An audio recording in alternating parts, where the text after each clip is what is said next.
Hello, glad to see you on the channel. Subscribe, leave a like, and don't forget to write a comment. Enjoy watching. During my brother's graduation dinner, my dad leaned in with a smile so fake it belonged on a Hallmark ornament, and he said, "Don't make this about you. Stay humble for once." I sat there blinking, trying to decide if I'd misheard him through the noise of clinking wine glasses and congratulatory chatter.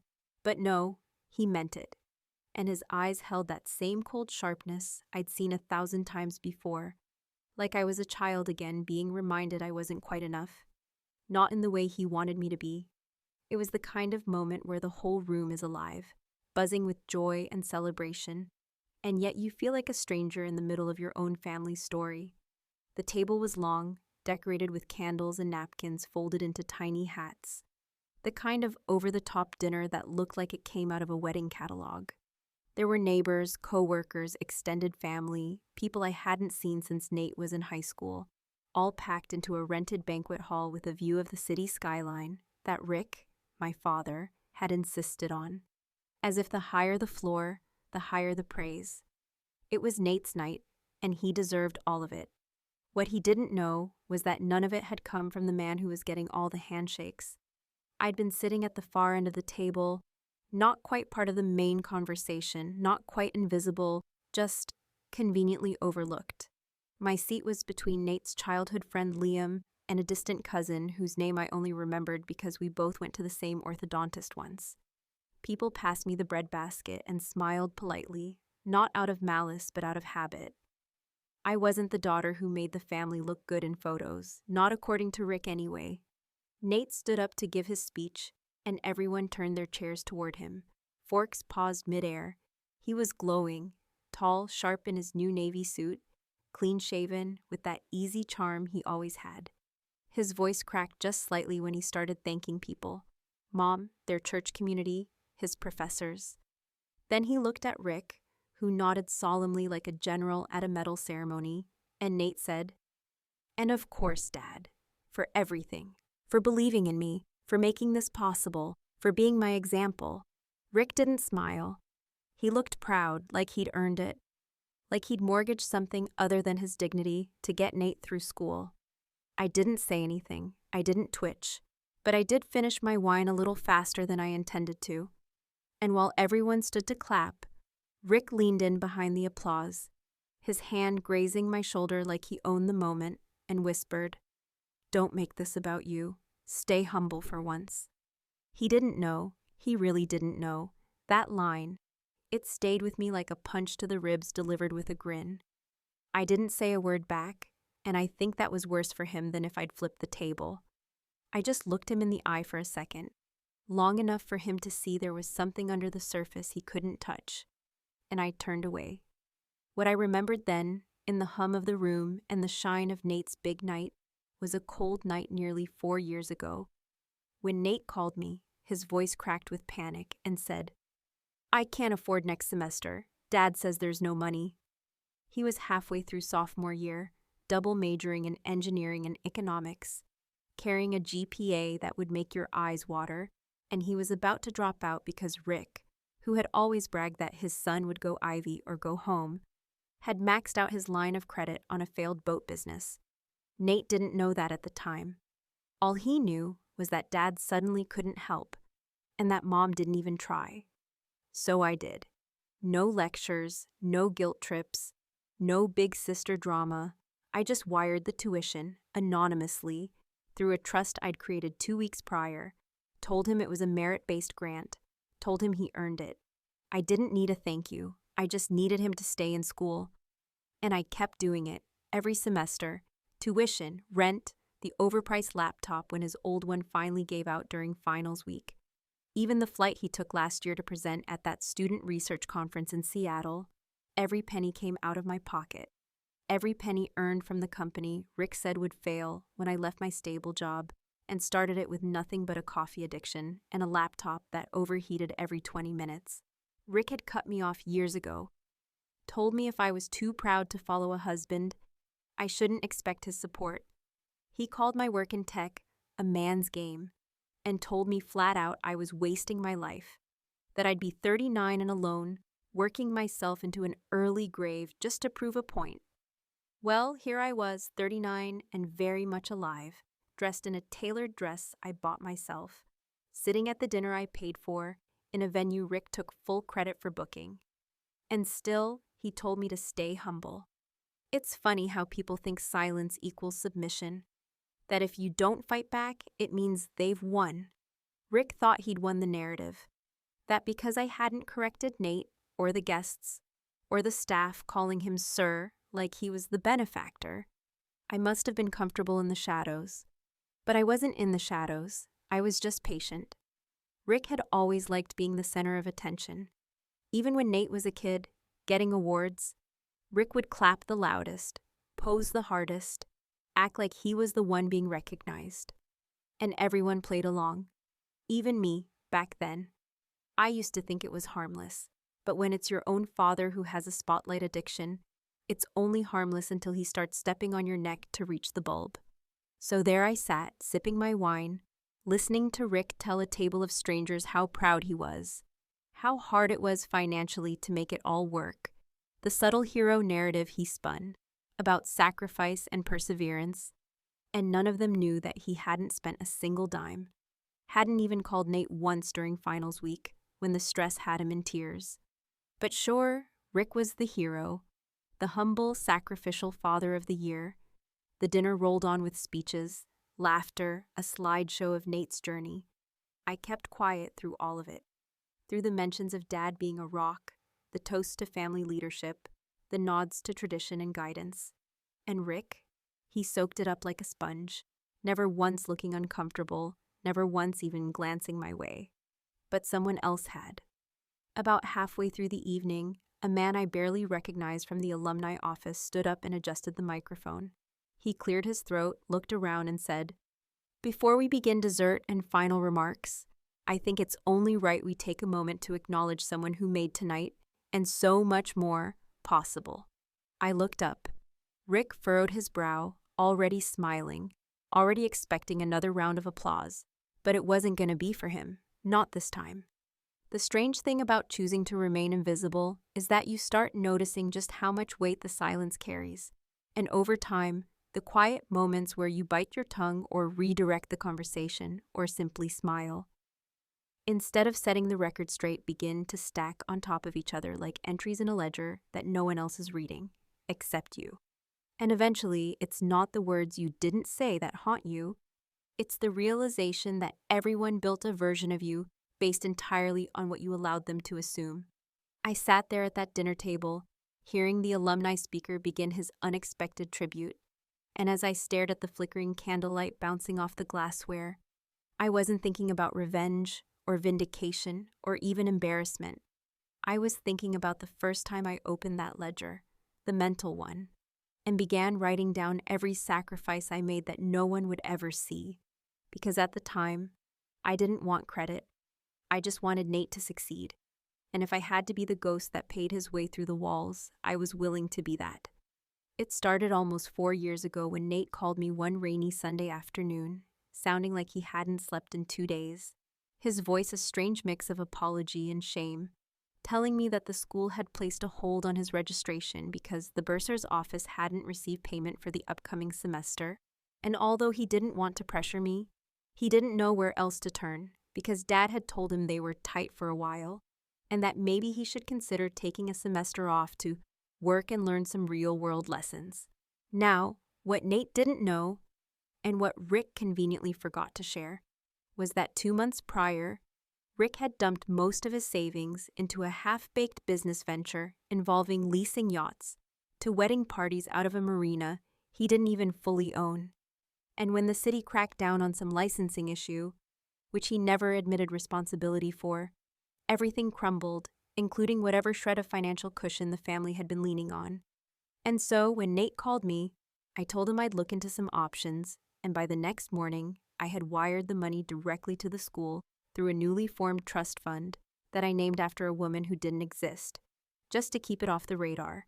And when he asked me how he got approved so quickly, I told him it must have been one of those merit-based alumni grant schools, give to kids who are top of their class. He believed me, and he smiled for the first time in weeks, and I sat in my kitchen with my laptop, and my half-cold coffee. And I felt this strange, bittersweet pride, not because I had done something good, but because I knew that someday, maybe, Nate would be standing in a room like the one we were in now, giving a speech about how he made it, never realizing that the safety net holding him up had my name stitched all over it, in threads I kept deliberately hidden. That semester turned into another, and then another, every time there was a gap. Rent, books, a busted phone, a winter coat that fit. I filled it without making a sound. It became second nature, almost like muscle memory, this quiet choreography of stepping in without being seen, making sure he never missed a beat. And every time he called to thank some fictional program or anonymous donor, I'd say, "You deserve it," and hang up before my voice cracked. It would have been easier, probably even smarter, to say something, to tell him the truth. But when you grow up being told that every success is transactional, that affection comes with conditions, that praise is earned only by fitting the mold, you start to learn that true support isn't loud, it's consistent. And sometimes the most radical thing you can do for someone is to give without asking to be noticed. Rick, of course, had no idea. Or maybe he had some inkling, buried deep in that pit of selective awareness where most of his failures lived. But he chose not to ask, and I certainly never volunteered the truth. To him, it made more sense that Nate had landed some lucky scholarship than to imagine his wayward daughter, the one who got too big for her boots, had somehow become the one footing the bill. What made it worse, what made it almost surreal, was how Rick didn't just ignore my involvement. He built an entire persona around his fictional sacrifice. Over the last couple of years, I heard stories from family friends about how Rick worked overtime to keep Nate in school, how he sold his old car to help with tuition, how he was hustling behind the scenes to support his son's future. He must have told them these stories, repeated them so often he started to believe them. At first, I was angry, then I was impressed, not by his audacity, but by his commitment to the bit. It was like watching a man rewrite his legacy in real time. And so, by the time we were seated at that long, glossy dinner table, and the server poured the wine into Rick's glass like he was the father of the year, I didn't feel rage. I felt detached, like I was watching a movie where I already knew the twist, but had decided to let the rest of the audience enjoy the suspense. What I hadn't anticipated, what caught me off guard, was that someone else had been paying attention, not to me specifically, but to the numbers. The alumni office had seen the name on the wire transfers, the event bookings, the hotel blocks, the catering contracts. They had cross-referenced a few things, and while I had tried to keep my name off most of it, my assistant had let it slip during a final phone call, confirming the balance had been paid in full. Yes, Laura Fields, for Nate Fields' dinner. Yes, she's his sister. And now, as the speaker continued, saying something about unseen generosity and quiet acts of love, I saw Rick begin to tense. Not dramatically, but subtly, the way a man does when he knows the spotlight is about to drift somewhere else and he's not ready to share it. His jaw twitched. He adjusted his cuffs. He looked at the speaker the way he used to look at referees who made bad calls at Nate's high school games, like he was preparing a polite complaint dressed up as curiosity. I didn't say a word. My fork hovered over the roasted carrots on my plate, and I didn't move, because while the man at the mic hadn't yet said my name, I knew he was going to. And I also knew Rick was about to learn, in front of everyone, that he'd been standing in a house built with bricks he never laid, telling everyone he was the architect. And for the first time in a long time, I wasn't afraid of the fallout. I wasn't even sure I cared what it would look like. All I knew was that the ledger, the one I'd kept quietly in my head for 4 years, was about to be read out loud, line by line. And whether Rick liked it or not, he was about to hear every entry. There's a strange, almost cruel poetry in watching a lie unravel in public, not through confrontation or rage, but through a calm, polite correction delivered by someone who isn't even trying to expose anything. Someone who simply states the truth as if it had always been known, and in doing so erases the false narrative that another person had spent years carefully constructing like a house of cards on a shaky table. And as the alumni speaker's words began to stretch into something that no longer centered around Rick's curated persona, the one he had polished and projected into every corner of that banquet hall, I felt something unexpected. Not vindication, not even satisfaction, but a deep, pulsing sense of inevitability. Like a train that had been quietly gaining speed for years, was finally rounding the bend into full view, and there was nothing anyone could do to stop it now. The speaker, whose name I would later forget despite how pivotal his role would become in that moment, paused to take a sip of water, the kind of brief silence that makes the room lean in just slightly, anticipating something ceremonial. And then he smiled in that affable way people do when they're about to share something warm-hearted but slightly surprising, and said, "Now, before we head into our final toasts, I think it's only fair that we take a moment to recognize someone who, without any of us realizing, made tonight, and quite frankly, much of Nate's journey, not just possible, but seamless." There was a collective shift in the room, a subtle straightening of spines and lifting of eyebrows, as if the words themselves carried an unfamiliar weight, and I could feel Rick's confusion before I saw it. He adjusted his watch, then clasped his hands together on the table like a man waiting to be thanked, his expression held in that strained half-smile that walks the line between humility and expectation. He thought, of course, that the speaker was about to praise him again, perhaps more directly this time, perhaps with applause. He had no idea he was standing on the edge of a cliff carved out by his own delusions. The speaker continued, now more direct. "There's someone here who didn't ask to be recognized, who hasn't spoken up, who in fact has gone to great lengths to stay out of the spotlight. But the truth is, most of what we're celebrating today wouldn't have been possible without her contribution. Financial, logistical, and personal." A few heads turned in my direction, not many, just enough to make the space around me feel warmer, heavier, like the air had thickened by a degree. I didn't move. I didn't blink. And Rick? Rick shifted in his chair just enough for me to notice. The kind of nervous adjustment people make when something about the narrative doesn't match the part they think they're supposed to play. Then the speaker looked toward me, directly, unmistakably, and said, "Please join me in thanking Nate's sister, Laura Fields, for not only organizing and funding this beautiful event, but for quietly supporting Nate's education over the last 4 years." It was not the kind of statement that demanded applause, but applause came anyway, slow at first, confused even, as if everyone in the room was waiting for Rick to interrupt and correct the record. But he didn't. He couldn't, because there was nothing to correct. And so the clapping grew, hesitant but genuine, spreading down the long table like a ripple through still water. And still, I sat. Not because I was afraid, and not because I didn't want the attention, but because I didn't know what to do with it after so many years of deliberately walking around it. My body, conditioned for restraint, didn't recognize praise when it came without strings, and my hands, which had written checks and solved problems in the dark, didn't know how to wave them away when the light finally hit them. Rick looked at me then, not with confusion, but with something closer to betrayal, as if I had taken something from him, stolen a piece of his image, when in reality, all I had done was remove the mask he'd been wearing so long he'd forgotten it wasn't his actual face.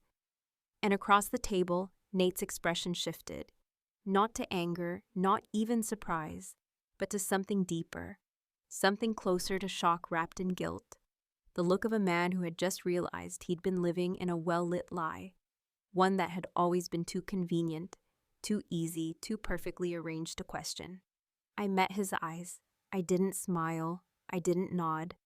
I simply held his gaze until he looked away, and in that moment I realized that the silence I had carried for years had been both armor and prison. And now that it was gone, I wasn't sure which version of myself remained, the one who had protected him or the one who had kept him in the dark. The speaker wrapped up with some closing sentiments about community and gratitude, and how behind every great achievement there is usually someone standing quietly in the wings. And then he stepped down to polite applause, and the room tried to resume its rhythm. Small talk resumed, cutlery clinked, wine glasses refilled, But something had shifted irreversibly, not in volume, but in texture. Like a tightly wound thread had finally snapped, and no one knew what to do with the slack. Rick didn't speak. He stared down at his plate, untouched since the first course. And for the first time in my life, I saw not the towering presence of a father whose approval I'd long since stopped chasing, but a man confronted by his own irrelevance. And it wasn't just painful, it was pitiful. Mom glanced between the two of us, lips tight, eyes darting like she was trying to find the thread that would stitch the room back together, but there wasn't one. And in her silence, I heard something resembling fear. Not of me, but of the reality that maybe the person she'd sided with all these years had never been who he said he was.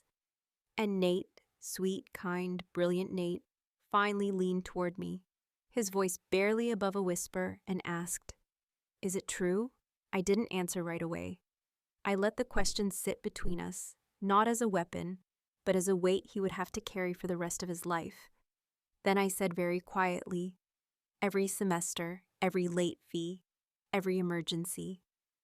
He looked like he wanted to speak again, to apologize maybe, to explain his own ignorance, but the words didn't come, and so we sat in a silence more profound than any conversation could have been.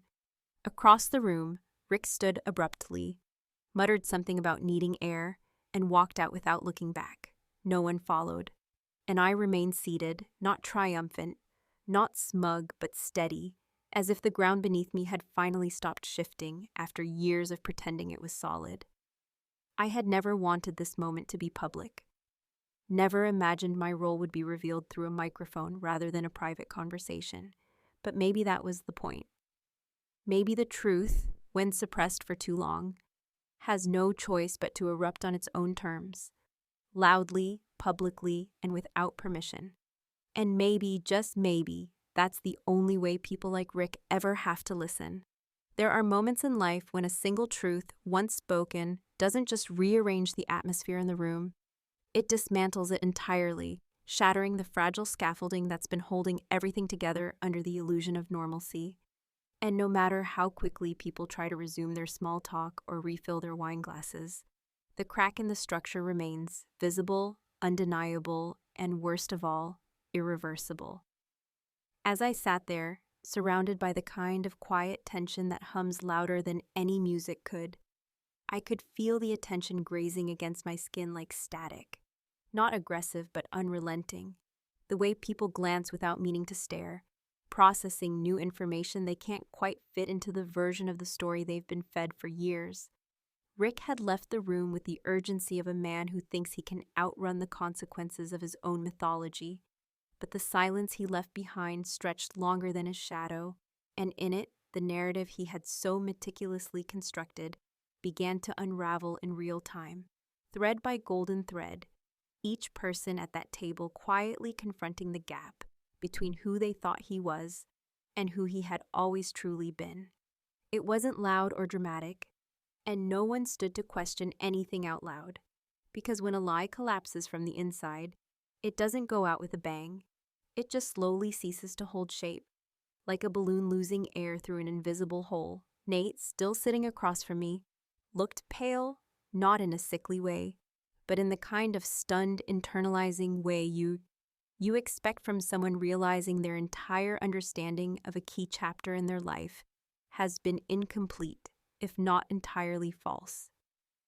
He kept looking at his empty glass like it might give him something to hold on to, a shape or a purpose, but it didn't, and after a few long seconds, he reached for his napkin, wiped his mouth even though there was nothing there, and said, more to the space between us than to me, "You never told me." The weight of that statement didn't come from accusation, but from astonishment, and it hung in the air like a door left open on a cold night. I could have explained it all right then, why I stayed quiet, why I never took credit, why I let Rick accept praise for something he didn't lift a finger to earn, but I knew instinctively that doing so would only cheapen the truth now that it had finally seen daylight on its own. So instead, I looked at him, and I let him see what the silence had cost me, the tired set of my shoulders, The pinch at the corners of my eyes from holding back every time someone thanked the wrong person. The thousands of invisible decisions that had added up to this one undeniable moment. Eventually, someone began speaking again. One of Rick's cousins, if I recall correctly, trying to lighten the mood with a story about Nate as a toddler, a harmless anecdote about crayons on the walls, but the timing was off, and the laughter it pulled was thin and too fast. The kind that sounds like people begging for things to return to normal. The truth, though, once spoken, does not let you return to the world you knew before it was revealed. It demands adjustment, sometimes painful, sometimes delayed, but always permanent. My mother sat stiffly to Rick's left, her fork untouched, her eyes sharp but not searching. There was no confusion on her face, no panic, just a hollow stillness that I recognized all too well, because it was the same stillness she had worn the day I told her I was moving out for good. The same stillness she showed when she stood beside Rick while he dismantled my self-worth under the guise of discipline. The same stillness she used like a shield whenever his temper flared in our house, but his hands never quite made contact. She had survived him, I realized. Not loved him, not respected him, not admired him, but survived him, and in doing so, had learned to stay so quiet that even the truth had to knock twice to get through. I wondered, as I studied her posture, whether she had known all along, whether she had pieced together the oddities, the timing of Nate's financial miracles, the sudden appearance of opportunities he never applied for, and chosen not to ask questions because the answers might require her to admit that her daughter had stepped into a role her husband had failed to play. If she had, she said nothing now, and maybe that silence, like mine before it, was her own form of protection. I could feel the urge building in me to stand up, to say something, to clear the air, or at least let people know that this wasn't about shame or vengeance or public humiliation. It wasn't about Rick's downfall or even Nate's awakening. It was about the truth reclaiming space it had been denied for too long, about giving shape to a story that had been hidden under someone else's ego. But I didn't stand, not yet. Instead, I let the weight of the revelation do its work. I let the discomfort linger because I knew that if I spoke too soon, people would start searching for a resolution, a neat ending, and this wasn't a story that could be tied up with a toast and a slice of cake. It was Nate, eventually, who broke the stalemate. He stood slowly, clearing his throat like he was about to give another speech, and for a moment, all eyes turned to him, hopeful maybe, or curious, but he didn't reach for the mic. He didn't raise his glass. He simply turned to me, eyes wide and honest, and asked, "Why didn't you let me know? Why would you carry all of that alone?" And I almost answered. I almost told him that when you grow up learning that love has terms and conditions, that affection comes in proportion to obedience, you learn early how to disappear into the roles others want you to play. You learn that praise is currency, and if someone else is being handed all of it, then your job is to make sure the machinery keeps moving even if your name never appears in the credits. But instead of explaining all that, I just said, "Because you would have stopped me, and I wasn't about to let you carry the weight of his failure." The words landed heavily, and Nate looked like he had something else to say. Maybe a protest, maybe a thank you, maybe both, but before he could form the sentence, I pushed back my chair, slowly, deliberately, and stood up. The room fell quiet again, not with dread this time, but with anticipation. I picked up my glass, not for a toast, but because my hand needed something to hold, and I looked around at the faces, many of whom had known me since I was a teenager, many of whom had believed, perhaps with good reason, that I had drifted from the family out of arrogance or anger or selfish independence. I looked at them not with bitterness, but with clarity, and then I spoke, not loud, not dramatic, just steady and direct. I'm not here to take anything away from Nate. He earned every bit of his success, with or without me. But sometimes, you give quietly for so long that people forget you were ever giving at all. And when they forget long enough, they start to believe someone else did it. And then after a breath I added, "Some people tell you to stay humble, But staying humble doesn't mean staying invisible. I sat back down, and for the first time that evening, the silence wasn't awkward or tense. It was reverent, like people were holding a space they didn't know they needed to hold. And still, Rick did not return. There is a certain kind of satisfaction that comes not from confrontation, not from revenge served hot or cold, not even from witnessing someone else's downfall, but from the quiet, irreversible shift in perception that occurs when the truth arrives too late for someone to control it. And all that remains in its wake is a silence too dense to talk over, a silence that swallows the narrative whole and leaves behind only the raw, unfiltered version of what really happened. As I sat there, surrounded by guests still trying to make sense of what had unfolded, I realized that no one would be looking at Rick the same way again. Not because I had intended to destroy his image, but because, for the first time in decades, the mask had slipped on its own, and behind it wasn't a self-made patriarch or sacrificial father, but a man who had grown so used to taking credit for other people's efforts that he no longer recognized when the applause wasn't for him. The murmurs had quieted, replaced by an uneasy stillness that wasn't quite respect and wasn't quite fear. It was something else, something more fragile, like the first moment you realize that the story you've been telling at every holiday dinner for years doesn't hold up under scrutiny. And I think that's what shook everyone more than anything. Not the fact that Rick hadn't paid for Nate's education or the dinner, but that the version of him they had accepted as gospel turned out to be nothing more than a patchwork of assumptions, performances, and half-truths, repeated enough times to become reality, until it wasn't. I sat there and watched them process it. The neighbors who had always called Rick old school but dependable, the cousins who had taken his word as truth because he said it with confidence, even the people who barely knew me but had somehow formed an opinion based on the way Rick described me as too ambitious, too independent, too unwilling to settle down and be part of a real family. They didn't apologize, of course, not directly, but their silence, the careful, deliberate way they avoided eye contact or looked at me with something adjacent to shame, was enough. Nate stayed close, not hovering, not intervening, but present in a way that mattered more than anything he could have said. I could see the guilt on his face, the quiet processing of everything he'd missed, everything he had taken at face value.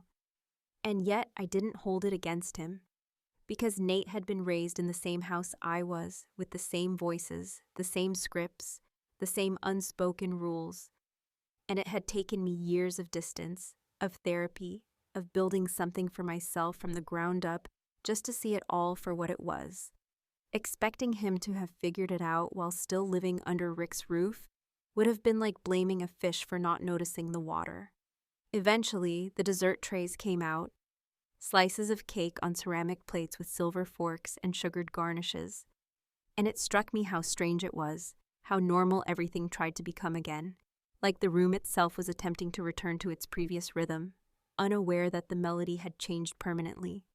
People talked, yes, and smiled, and told old stories, but their voices had a new edge to them, like they were walking through an unfamiliar house and trying to remember why they had once called it home. And then, in the middle of this new, awkward normal, Rick returned. He didn't announce himself, didn't slam the door or storm back in with a speech. He simply walked in through the side entrance near the bar, his jacket off, his face slightly flushed, and took his seat as if he hadn't just fled the room to escape the weight of his own exposed pretense. But his shoulders were tighter, and his eyes didn't scan the room for approval the way they usually did. He avoided looking at me, and that was all the confirmation I needed. The applause was gone, the reverence, the nods, the jokes at my expense, all gone. He sat through the remainder of the evening like a man who understood, finally, that whatever control he thought he had over the story was lost. Not because someone wrestled it away from him, but because he had misjudged his own importance for so long that he failed to see the power of someone choosing not to correct him until the truth corrected itself. When it was finally time for closing remarks, the part of the evening where someone traditionally raises a glass and toasts to the future, the MC offered the floor to Rick. out of habit, perhaps, or politeness, or some last-ditch attempt to give him a way to reclaim dignity.